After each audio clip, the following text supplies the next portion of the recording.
All right, guys. Lucky for you, you've made it to the last video of our cellular energy unit. Congratulations! All right, so we are going to finish this up by talking about photosynthesis, and I do have some review in here for autotrophs and heterotrophs, just that way we are including it in our video lectures. So let's get into it. All right. How do autotrophs and heterotrophs differ? Now, all organisms require energy, and this energy has to come from some form of food, right?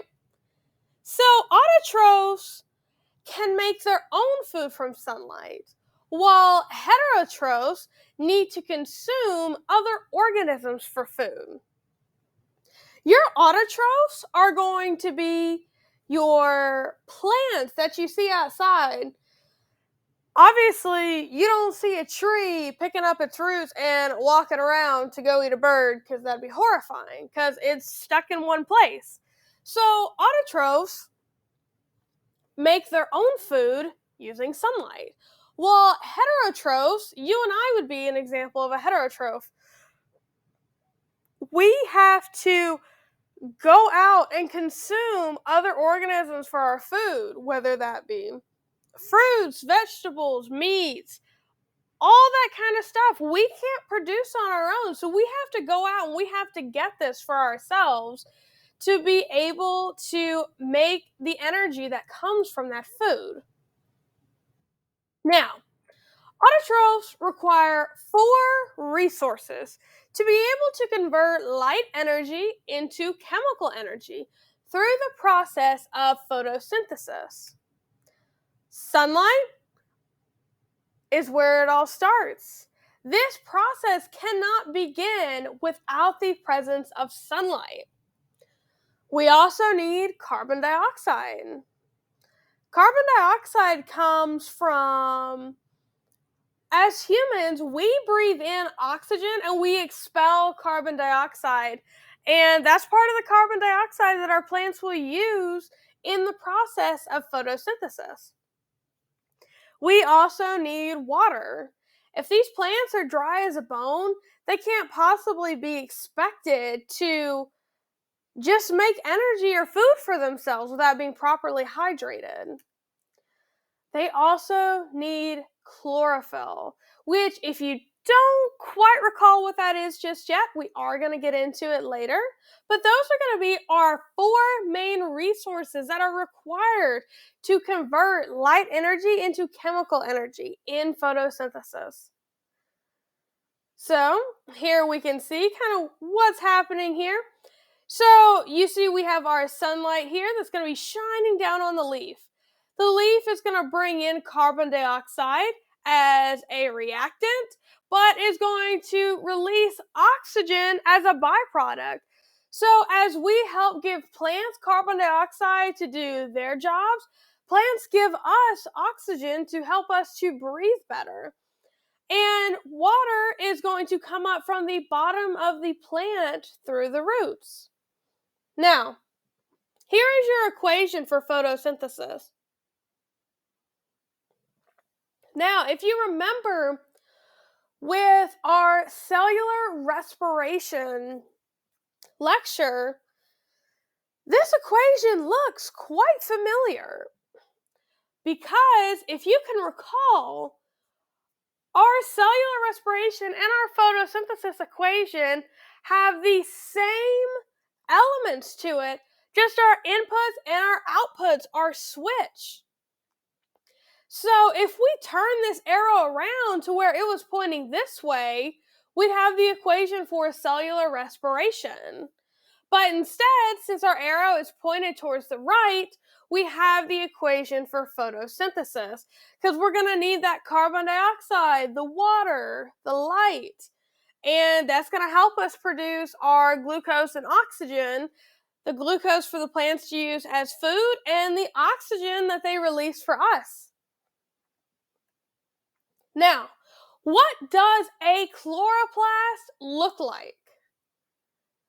The chlorophyll is a pigment that can be found in chloroplast, which is where these reactions happen to occur in the plant. Now, chloroplasts are organelles that have two membranes. Now, inside are going to be stacks of sac-like thylakoids. And if you look down here at this picture, it gives you a better idea of what we're talking about here. The chlorophyll is what gives this its green color. So that's why we talk about the pigment. It gives the plant its green pigment in the chloroplast. And these are all the different things that help us produce food for the plant. Now, if you notice, it's kind of all captured in this little bean-looking sac. So the space surrounding the stack is called the stroma. The stroma is what keeps everything together and it keeps it all safe. Now, how does a chloroplast use light energy? Pigments absorb some colors of light energy and reflect others. So, in case you didn't know, sunlight is white light that is made of many colors. So, in case you forget what all the colors are in our light spectrum, you can remember Roy G. Biv: red, orange, yellow, green, blue, indigo, and violet. Even though your eye can only see the white light coming directly from the sun, that light is actually made up of all these different colors. Now, each color is caused by a different wavelength of light. So that's when the reflection will show different colors. Now, the chlorophyll absorbs blue, violet, and red light, but it reflects green and yellow light. This is why a plant appears to be greenish to your eye. So you can see the sun is giving off all of these colors, but the wavelength causes the leaf to only reflect that green and yellow light that we are able to see with our eyes. Now, the process of photosynthesis is going to be divided into two major sections.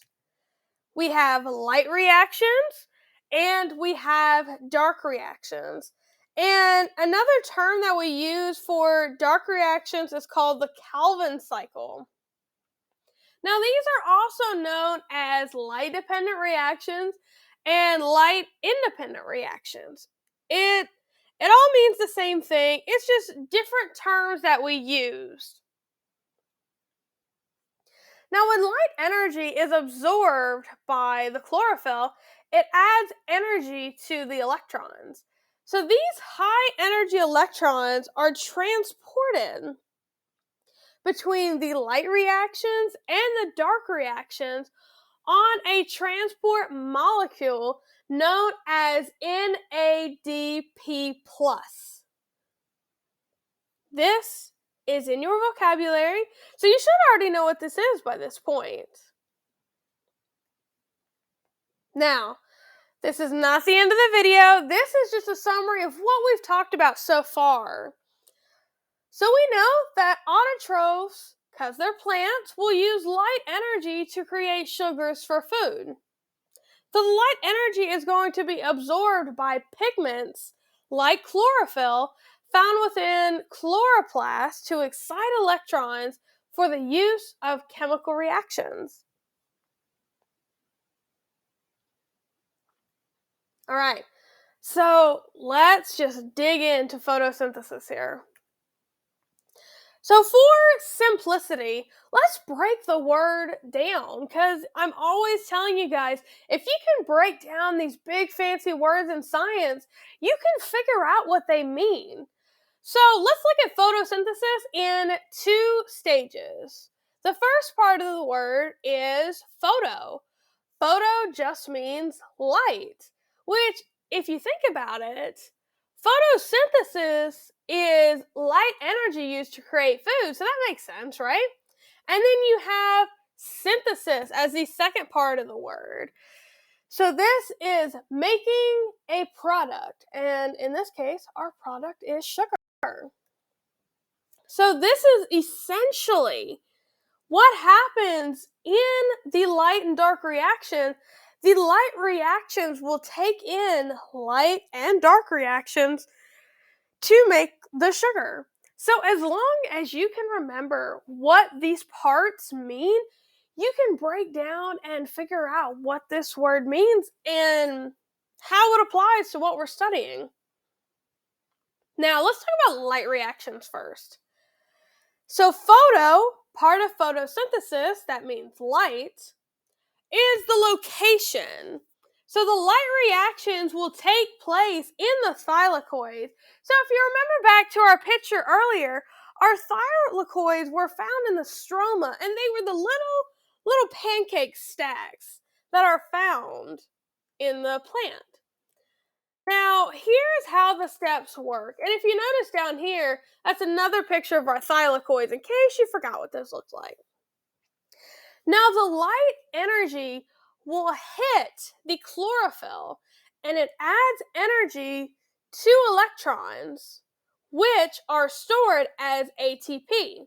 So you can remember, energy and ATP are the same thing. So the chlorophyll is going to add that energy, or ATP, to the electrons. Now, water molecules are going to be broken apart. Through this process, oxygen is going to be released, and your hydrogen travels on an NADP plus to the dark reactions.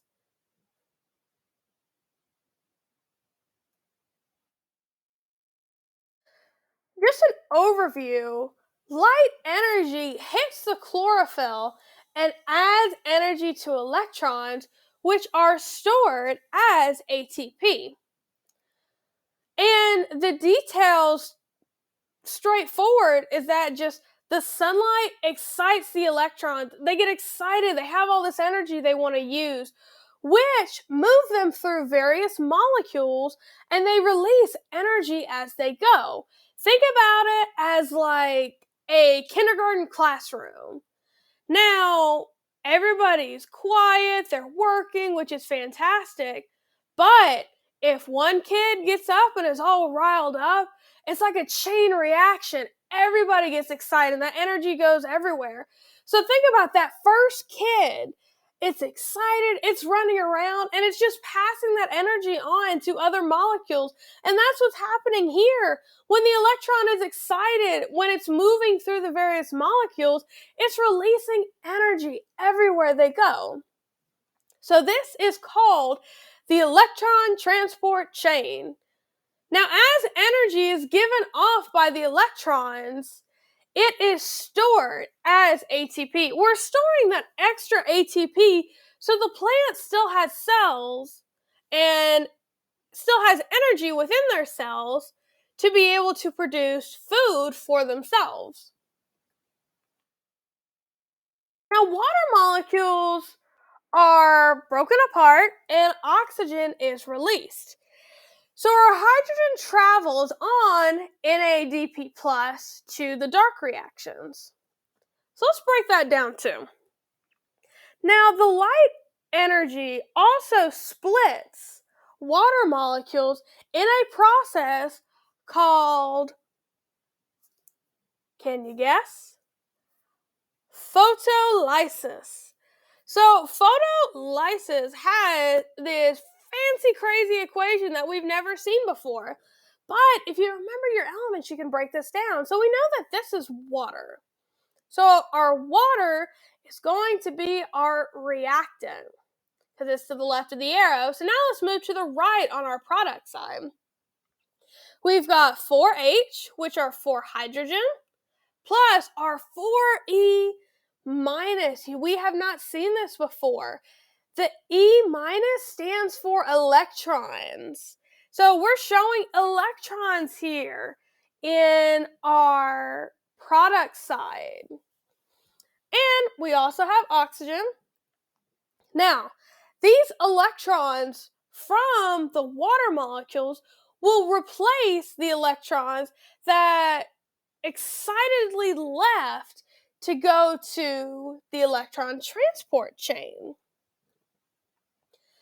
The hydrogen from the water molecules hitches a ride on the NADP+, which carries it to the dark reactions as NADPH. And if you think about it, that kind of makes sense because our hydrogen is just hitching a ride onto our NADP+. So in turn, that's adding that hydrogen on to get it ready for dark reactions. Now, the leftover oxygen is what is released from the plant, and that's what we breathe in. So, if you haven't noticed already, this is life, just one example of life's continuous cycles. Now, this is the very complicated version of this process. So, notice that water is taken in on the left side of the electrons, which, remember, is your E minus, which are shown in these little blue bubbles throughout here. Now, they're going to be gaining energy from the sunlight. So they pass along many molecules as they gain and lose energy until they finally pass it to be stored in ATP. So I know this is a very, very complicated version of this process, and I am not going to ask you to be able to draw this diagram. I just know we just got done talking about cell transport, and you know what most of this stuff is that you're looking at here. So this is just a way for you to get the more scientific picture of the process. Now, light reactions will take place in water to give off oxygen, and they send ATP and hydrogen, which are found on the NADP plus, to the dark reactions. So here is how that movement works. We start here with our water and our light energy coming together in the chlorophyll, which a byproduct of that is going to be our oxygen. So our ATP and our NADPH is what we're going to use to lead into our dark reactions, which produces glucose. Now, this is just a visual summary of how this occurs in a more simple photo representation. Now, let's get into dark reactions. Is this the synthesis part of photosynthesis? Yes. Dark reactions is what makes the synthesis part of photosynthesis. It does not require sunlight. That's why it's called dark reactions. This process is also called the Calvin cycle. The location of dark reactions is in the stroma of the chloroplast. And if you remember back to our picture, the stroma was the little bean that encased our thylakoids. So this is the fluid that is surrounding the grana.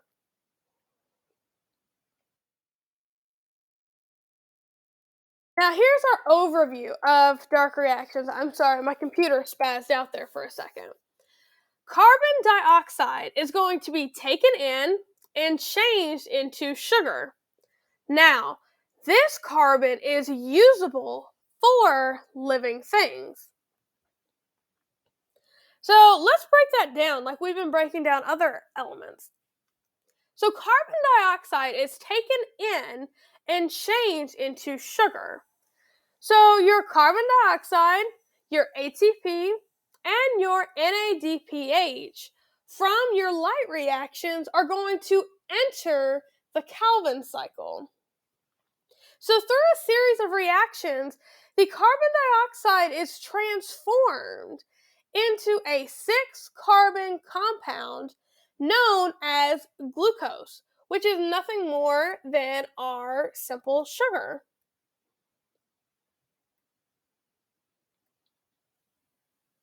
Now, here is our big fancy picture of the Calvin cycle with all the details.